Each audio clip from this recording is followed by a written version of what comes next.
after their competition against each other with AC and DC electricity and wires. So Nikola Tesla actually wanted to see if wireless energy was possible, even back when electricity was just barely getting on stage.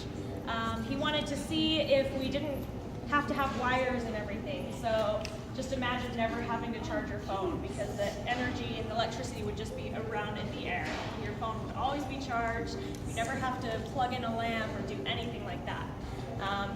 Even before cell phones, he was wishing that would happen. So he invented the Tesla Coil, and this was just to see if that wireless energy could be possible at all. It was invented in 1891.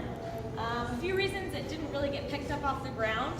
It's very loud and annoying. You have to have it on basically every street corner, every couple of miles or so, in order for the same amount of energy to transfer where you wanted it to. Our flying wildlife population would be dwindling greatly because you just had electricity just floating around in the air. Not really that safe, right? And third was because no one really wanted to invest in it. You can't really meter who's using how much energy if it's just floating around in the air, so no investors wanted to pay to build them. But they're still really cool for presentations like this, and there's actually a lot of performers that use them in their bands. There's one on YouTube that's really cool, if you look that up. So let's talk about how it works. So we plug it in at the wall, and we get 110 volts of electricity from that. Goes into our transformer, which is something that's behind this sign. Come up and look at it after. That brings the energy up to our primary coil. That's 14 turns of copper wire turned around and around. That builds up the voltage to 10,000 volts. It also creates microwaves and magnetic wavelength around here, which brings it up to our secondary coil. Looks like a big red tube. It's actually 1,500 turns of red copper wire around there, which bumps it up to 500,000 volts of electricity. Okay? That gets sent into our capacitor, that big round metal ball thing, and once it reaches capacity from our capacitor, it can shoot out at that voltage from about 10 to 12 feet. All right? We're all in that range, I know. So we're okay, thanks to our handy Faraday cage. We actually all have a Faraday cage on our microwave doors at home. Keeps the microwave, the magnetic wavelengths in, keeps electricity from going out or in. So right here, I'm totally safe, but right here, I'm not.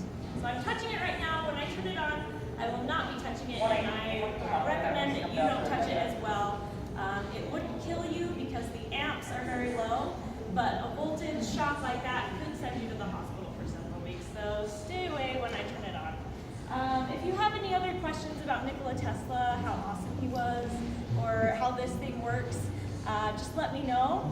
You can take out your phones and videos if you want, and then if you have pacemakers or anything like that, you're totally safe. It is really loud, so if you cover your ears, I won't judge you. All right?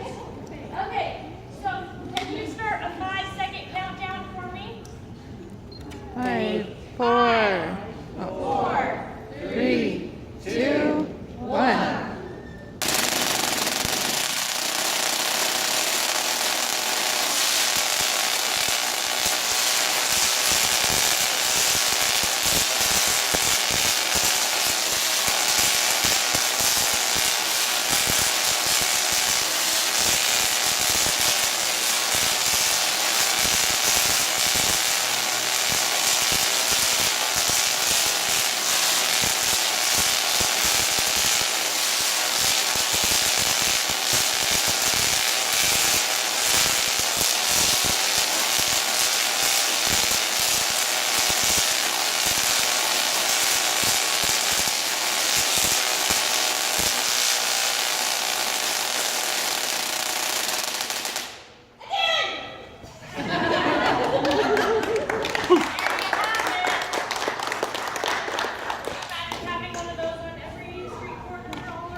rest of your night. Thanks for coming to